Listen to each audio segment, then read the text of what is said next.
forma de controlar la filtración la hace el aparato yuxtaglomerular, ¿sí? Controla la cantidad de filtración o controla que la filtración se mantenga constante.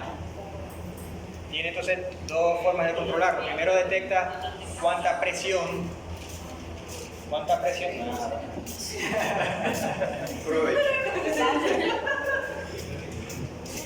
Por tanto, él puede modificar la arteriola eferente o aferente, no por vía nerviosa, sino por vía química, y controla que estén más abiertas o cerradas para la presión que esté dentro del ovillo del glomérulo siempre sea constante.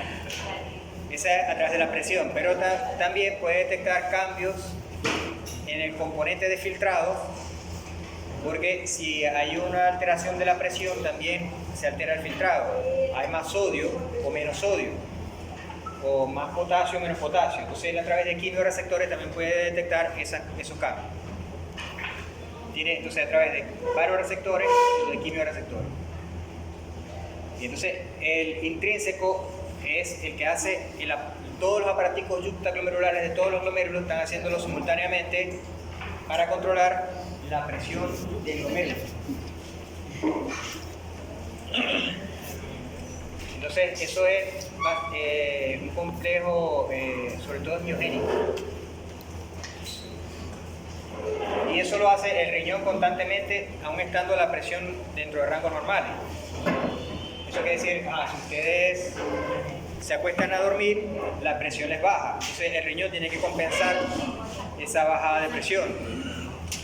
Cuando ustedes hacen ejercicio, la presión les sube. Entonces el riñón tiene que compensar esa subida de presión.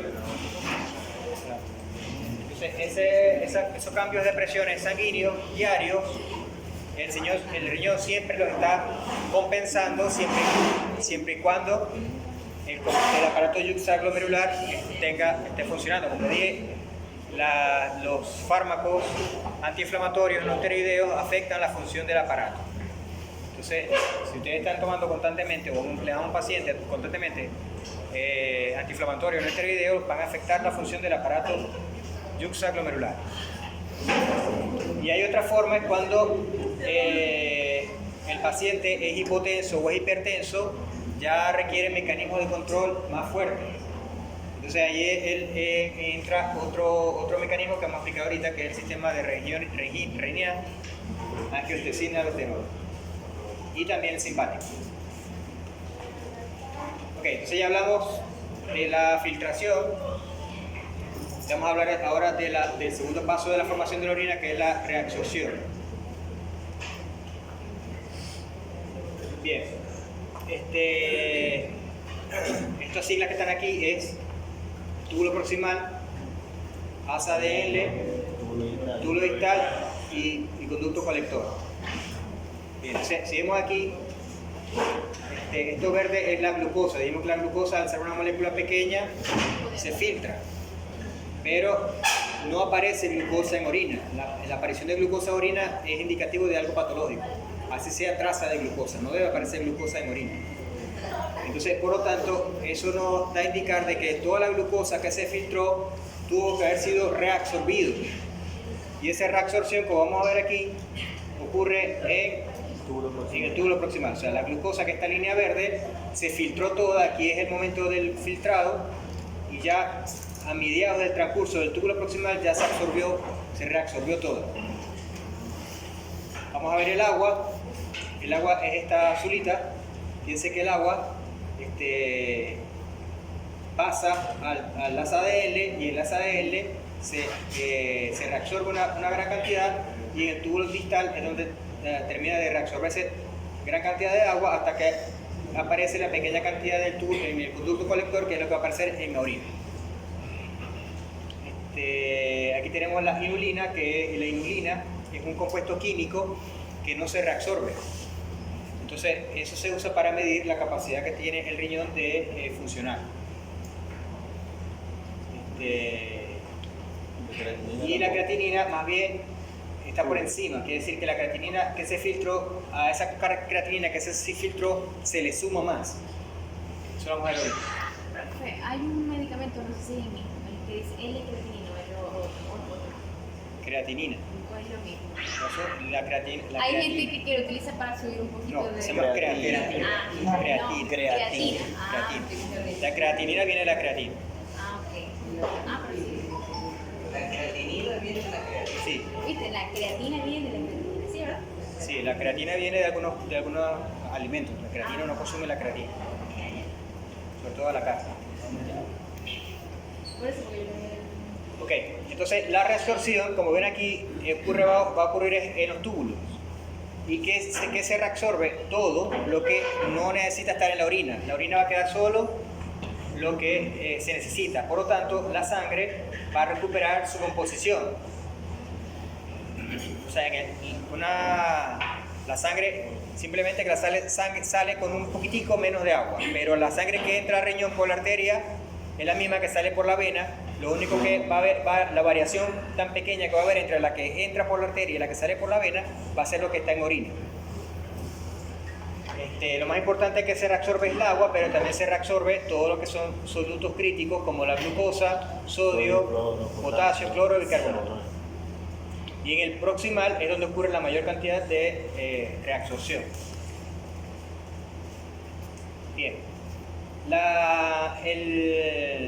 Cuando yo le pregunto en el examen cuál es el trayecto de la filtración, ¿qué me van a decir? ¿Cuál es el trayecto de lo que se filtra?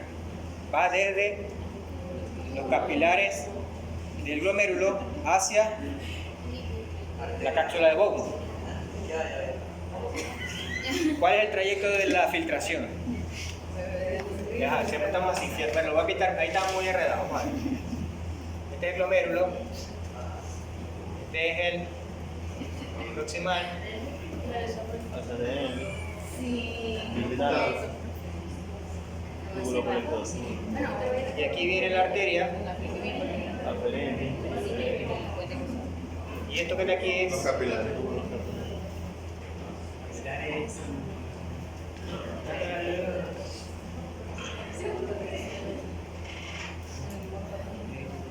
este es el glomérulo. O sea que entonces, si yo digo la filtración va de dónde a dónde? Va de la arteria o del capilar del glomérulo hacia la cápsula de Bowman. Una vez. Esa es la filtración, ¿verdad? Dijimos que el filtrado va de la sangre al glomérulo, o sea que va de la sangre al glomérulo, puede ser, pero va del capilar glomerular a la cápsula de Bowman. Ahora yo estoy diciendo, ¿cuál es el trayecto de la reabsorción? La reabsorción es que las sustancias que cayeron aquí van a reabsorberse. ¿Hacia dónde? Hacia la sangre. ¿Y quién contiene la sangre? El capilar peritubular. ¿Por qué se llama peritubular? Porque está alrededor del tubo. Entonces va del túbulo, el túbulo contorneado proximal al capilar peritubular. Ese es el camino de la reabsorción. O sea, el camino de la reabsorción es que lo que esté aquí en el túbulo va a pasar a la sangre. ¿Y dónde va la sangre? En el capilar.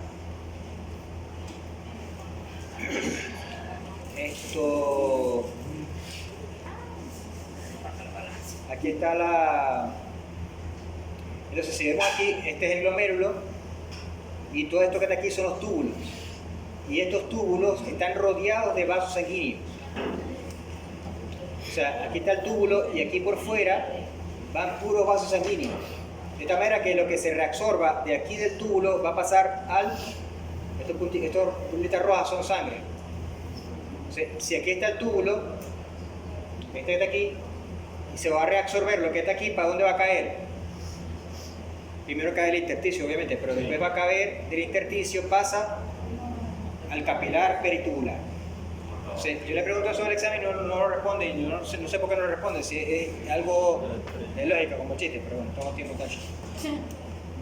Ok. Entonces la reabsorción consiste en, como dice la palabra, reabsorber las sustancias que se filtraron y que deben volver a la sangre. como el caso de la glucosa. La glucosa se filtró, cayó en el filtrado, en el glomérulo, pero la glucosa debe volver a la sangre, no puede estar en la orina, entonces ella se reabsorbe a la sangre. ¿Cómo se reabsorbe? Si este es el riñón, o sea, esto de aquí es el filtrado, esta es la célula de la pared del túbulo y esta es la sangre, por el capilar. Entonces estas sustancias que están aquí tienen que volver a la sangre. Tiene dos vías, la vía transcelular y la vía paracelular. La vía transcelular, como su nombre lo dice, quiere decir que atraviesa la célula. O sea, que son sustancias que tienen que atravesar la célula para llegar. Esta célula, como dije, es la pared del túbulo, ¿no? Estas células son estas células que están aquí. Y aquí está el filtrado. Entonces, el filtrado, las sustancias tienen que atravesar la pared, las células para llegar a la sangre, que la sangre está por aquí. Aquí va la sangre, o sea, aquí están los capilares. Las sustancias tienen que pasar de aquí hasta aquí. Entonces, ¿cómo pasan de ahí hasta ahí? Primero pueden atravesar la célula. O segundo, pueden atravesar el espacio que está entre las células. Si pasa por la célula puede usar energía para usar que la sustancia atraviese, porque la célula puede usar eso. Un transportador activo puede poner energía y agarrar la sustancia de un lado y ponerla para el otro lado, usando energía, que sigue un proceso activo. Pero aquí, cuando la sustancia va a pasar por la vía paracelular, no hay nada, o sea, es un espacio, ahí no hay ATP ni nada. O sea, ahí la sustancia va a pasar por sus propiedades, o sea, por osmosis. Sí, por la presión osmótica, por la diferencia de gradiente de concentración que haya. ¿Y ese transporte transcelular puede ser activo o pasivo? Depende de la sustancia, claro. Bueno, esto es para decir que a medida que el fluido vaya reabsorbiendo, obviamente, no solamente la sustancia, también el agua, ¿no? Como ven aquí, este es el filtrado. El filtrado, a medida que el filtrado va bajando, se van reabsorbiendo solutos, pero si yo reabsorbo un soluto, el soluto hace una presión osmótica con el agua. O sea, si yo reabsorbo sodio, yo estoy quitando sodio de aquí para ponerlo aquí. Entonces, yo al traerme el sodio de aquí para acá, yo estoy haciendo, en este pedacito de aquí, estoy creando un gradiente de concentración. Entonces, el agua que había aquí se va a venir con el sodio. Entonces, cuando yo reabsorbo cualquier soluto, eso va a crear a ambos lados de la membrana un gradiente de concentración que va a hacer que se atraiga el agua. Entonces, cuando esto que está pasando aquí, que el agua que está entrando, el agua no está entrando sola, sino que aquí está entrando, por ejemplo, sodio, o está entrando cloro, o está entrando urea, o está entrando cualquier sustancia que al entrar crea un micro gradiente de concentración y se trae el agua. Entonces, el riñón absorbe agua, no es porque agarre un piti y empieza a chupar agua, sino que el riñón, para poder absorber agua, o sea, el túbulo, para poder absorber agua, tiene que absorber un soluto osmótico, de tal manera que al absorber ese producto osmótico, crea esa presión osmótica para que haya óxido de agua. Y claro, a medida que se va absorbiendo el agua, los solutos se van concentrando. Entonces ya cambia la forma en que los solutos van a absorberse. Pero bueno, eso para que ustedes lo sepan, ¿no? ¿Puede recordar Lumen es espacio. Si yo veo esta tapita del marcador, ¿verdad? La pared de la tapita es el plástico. Y el huequito que hay en medio se le llama lumen. Ahí arriba. Lumen o luz.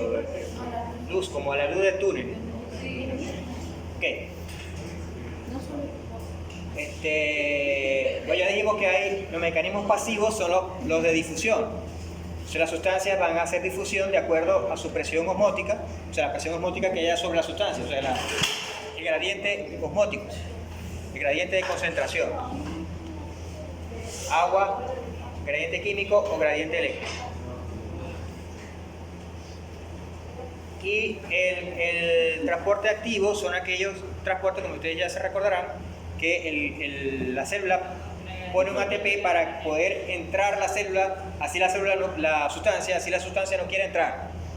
Cuando una sustancia no quiere entrar, cuando la sustancia tiene un gradiente contrario, ¿verdad? Si la sustancia tiene un gradiente para salir, yo tengo que usar energía para entrarla porque su gradiente es hacia afuera. Ok, aquí hay más o menos una tabla que dice qué es lo que se reabsorbe en el túbulo proximal, ¿no? Se reabsorbe la glucosa, aminoácidos, algún péptido que haya pasado por ahí, porque totalmente igual no es 100% fiable la barrera, siempre se escapa algún péptido, entonces ese péptido se tiene que reabsorber. Vitaminas también, todas sustancias que hayan pasado, filtrado, todas estas sustancias se van a reabsorber.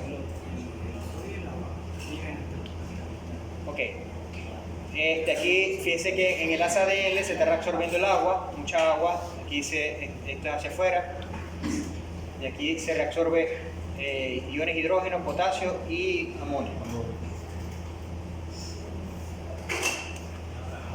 Ok, vamos a hablar de la reabsorción activa, que es la que usa energía. La reabsorción activa son todas las sustancias que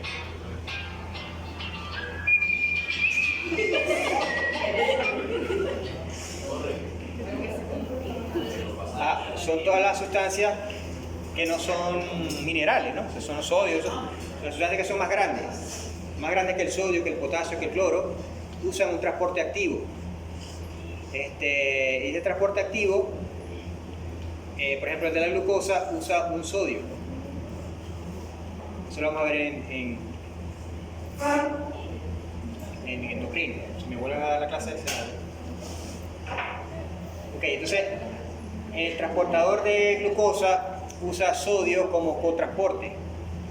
Eso quiere decir que el sodio, al querer entrar por su gradiente, aprovecha y entra con la glucosa, ¿no? Eso es un cotransporte que habíamos hablado de la DASA.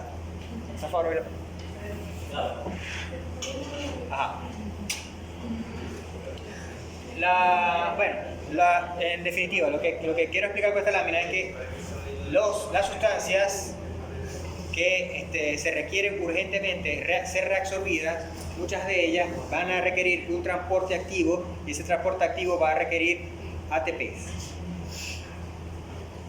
Aquí ven las sustancias, por ejemplo, glucosa, aminoácidos, vitaminas y algunos radicales como fosfatos y sulfatos.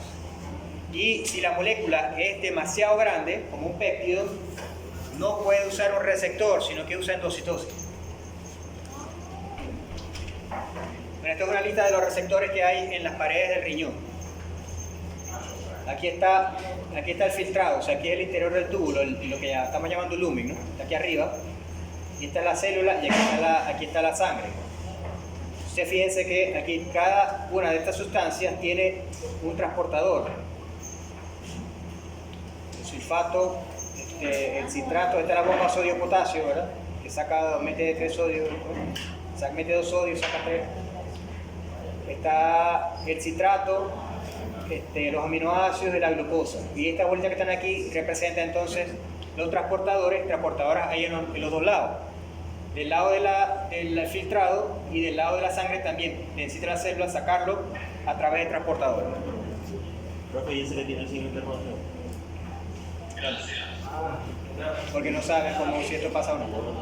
Por lo menos me saqué fíjense que el cloro, ¿qué hace? Está por el espacio, por paracelular.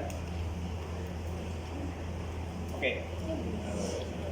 Les decía que la barrera a veces no es completamente, se le puede escapar algún péptido y lo que hace es que ese péptido también es reabsorbido a través de un proceso que se llama endocitosis. La endocitosis es que no hay un receptor, sino que toda la membrana es receptor y engloba la sustancia, que en este caso es un péptido, y lo introduce como si lo estuviera comiendo. Entonces ese proceso se llama endocitosis. Y después la pasa. Aquí pueden ser péptidos o pequeñas proteínas. O sea que, inclusive si se pasa alguna, los túbulos se encargan de hacer endocitosis. ¿Esa es una vesícula? Una vesícula interna, sí, de la célula.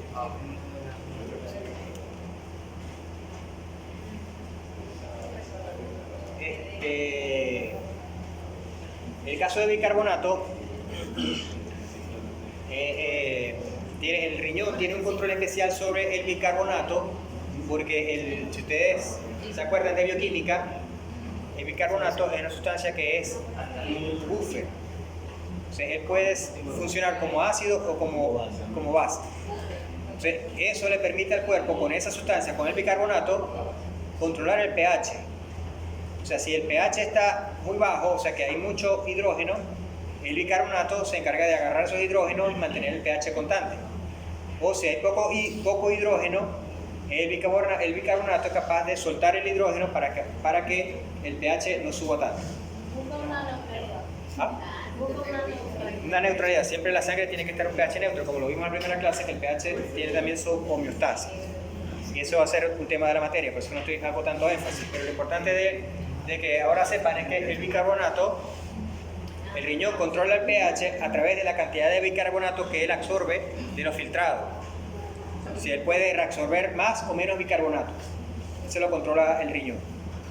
¿Cómo reabsorbe el bicarbonato? El bicarbonato es una molécula muy sencilla porque está formado por agua y ácido carbónico, y dióxido de carbono. O sea, yo uno el agua con el dióxido de carbono y formo bicarbonato.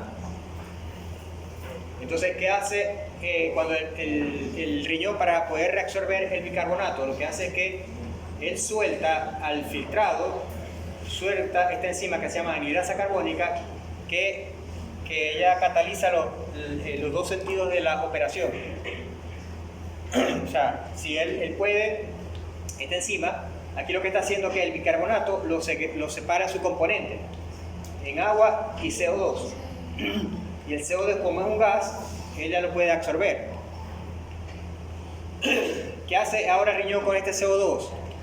Agarra, le pega agua y vuelve a formar bicarbonato, porque la misma enzima hace las dos funciones, para adelante y para atrás. Entonces ya aquí el bicarbonato ella lo puede reabsorber, pero entonces eso va a depender de la cantidad de bicarbonato que haga falta. Si hace falta mucho bicarbonato, porque ahí está bajando el pH, entonces ella reabsorbe más bicarbonato. Si por el contrario está subiendo el pH, ella más bien va a evitar la reabsorción de bicarbonato para que el bicarbonato salga en la orina. O sea que el riñón, lo que quiero decir es que el riñón, a través de esta función de la anhidrasa carbónica, puede controlar el pH de la sangre, que estamos hablando de función homeostática del riñón, que está controlando el pH de la sangre a través de la cantidad de bicarbonato que él reabsorbe. De esta forma se lo vamos a hablar en el último tema de la materia. Bien, otra cosa que tenemos que hablar de la reabsorción es el TM. El TM son las siglas de transporte máximo. ¿Qué quiere decir transporte máximo? Que una célula tiene una capacidad de transporte dependiendo de la cantidad de receptores que tenga en la membrana. Entonces, la célula, las sustancias que están en el filtrado se acercan a la célula. Una célula del túbulo, y aquí tengo una sustancia que va a ser transportada a través de receptores, de transportador, perdón. Entonces aquí tengo 1, 2, 3, 4 transportadores. Entonces, esta célula es capaz de transportar 4 sustancias por tiempo, 4 elementos, 4 moléculas. ¿Qué pasa si aquí hay 4 moléculas? Ella las absorbe las 4 y aquí queda 0 porque absorbió las 4, ¿verdad? Pero ¿qué pasa si aquí hay 6? Ella absorbe las 4, pero le van a quedar 2 por aquí. ¿Estas 2 qué pasan? Bueno, las 2 pasan a la siguiente célula y la siguiente célula se lo lleva. Entonces, ¿qué pasa si todos los transportadores de esta célula, y la de la siguiente, y la siguiente, y la siguiente, todos están ocupados y aquí sigue quedando sustancia? Se termina el túbulo y la sustancia no se absorbió toda, sigue de largo en el filtrado y va a aparecer en la orina. ¿Sí? Entonces, ese es el fundamento del transporte máximo. El transporte máximo es la capacidad que tiene el túbulo y una capacidad máxima de absorción de una sustancia. Si la sustancia que está se filtra más de lo normal, se va a sobrepasar el transporte máximo y esa sustancia va a aparecer en la orina. Entonces, eso, una de la sustancia que funciona bajo este mecanismo es la glucosa. O sea, la glucosa tiene su capacidad de absorción máxima en el túbulo controlado proximal y el 90% de la glucosa se reabsorbe en la taza, en túbulo controlado proximal, y si queda un poquito, Una asa de... todavía la asa de L tiene la capacidad de absorber. Pero si hay tanta glucosa en el filtrado que sobrepasa el transporte máximo del túbulo contorneado proximal y esto del asa de L, ¿qué va a pasar? Que ya para ir para adelante no hay más transportadores de glucosa y la glucosa va a aparecer en la orina, que es lo que le pasa a los diabéticos, o sea, que tienen diabetes, lo que llamamos diabetes mellitus. Porque la diabetes mellitus produce más orina, que estamos hablando al principio, ¿verdad? Que dijimos que la diabetes no se refiere al azúcar. La diabetes se refiere a el aumento de la cantidad de orina que se produce.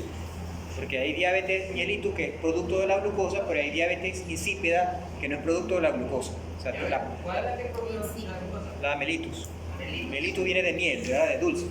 Entonces, diabetes mellitus viene de que la mayor cantidad de orina se produce por la glucosa. Vamos a explicar eso. ¿Por qué? Si yo tengo aquí la glucosa, en el glomérulo se filtra, aquí está el glomérulo, ¿verdad? Y en la sangre viene glucosa, la glucosa se filtra por la barrera no la para. Toda la glucosa que pase por ahí se va a filtrar. Entonces la glucosa va a estar cayendo toda en la cápsula de Bowman.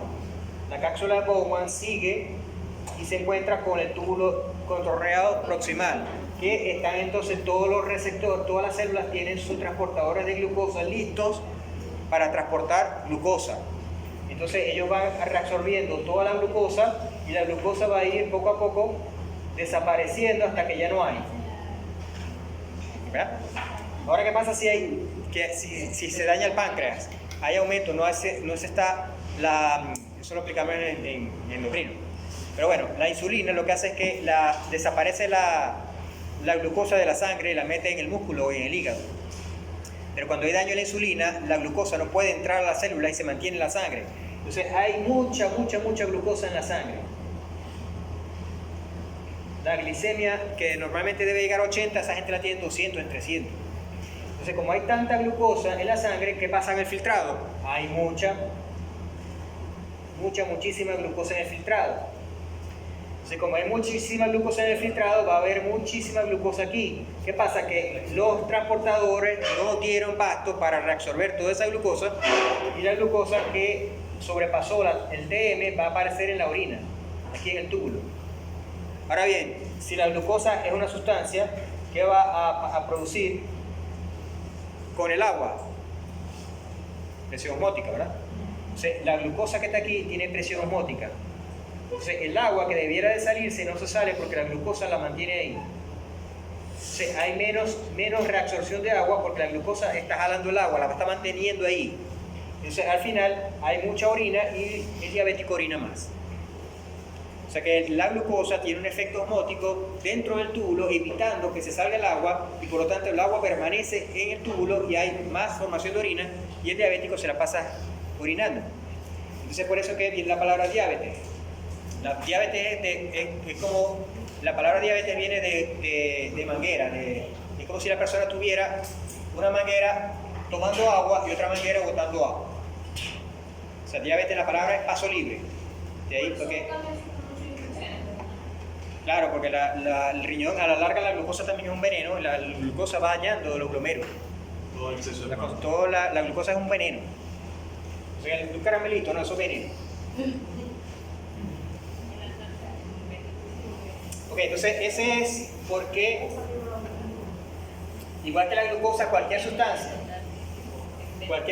que esté en la orina que no se reabsorba va a provocar un efecto osmótico. En este caso estamos aplicando el efecto de la glucosa y el diabético. Pero cualquier sustancia que permanezca en la orina y no se reabsorba va a provocar ese efecto osmótico de aumentar la permanencia del agua dentro del túbulo. Okay. ¿Y el efecto contrario de cuando no se orina mucho, solamente lo produce la baja presión de sangre o también algunas enzimas, alguna proteína que lo pueda producir? No, ya vamos a explicar esa parte, pero por ejemplo, una persona que está deshidratada, la orina va a ser mucho más concentrada. Ustedes cuando se acuestan a dormir, por ejemplo, a las 9 y se paran al otro día a las 7, 8 de la mañana, orina amarilla. ¿Por qué? Porque ustedes concentraron, como no tomaron agua todo ese periodo de tiempo, el riñón concentró la orina y orina más amarilla. O sea, la orina está más concentrada, el riñón funcionó de esa manera. Entonces, una persona que está deshidratada casi no orina, orina muy poco y muy concentrado. Igual los animales que están fuera del agua, los camellos, eso casi no orinan, y si orinan es casi que un gel. Bueno, esto como ejemplo, fíjense la cantidad de agua que se filtra al riñón. Esto me imagino que es diario. Son 180 litros diarios sí, esto es diario. 180 litros de orina, de agua pasa por los riñones y se reabsorbe el 99% y en el día se orina 1.8 litros de orina. El sodio se filtra 630, se reabsorbe el 99% y en el sodio la orina permanece, esta pequeña cantidad de sodio permanece en la orina. La glucosa, fíjense, se filtran 180 gramos y se reabsorbe el 100%, por lo tanto en la orina no debe aparecer nada de glucosa. Y la urea 54, 44 y aparecen 30. La suma no da. 54 menos 44. No, porque eso es por No, porque ese porcentaje. Ok. Estamos claros con la transcripción de soluto, ¿verdad? Ahora vamos con la transcripción de agua. De esa manera, los túbulos reabsorben los solutos, o sea, las sustancias disueltas. Ahora vamos a ver cómo los túbulos reabsorben el agua.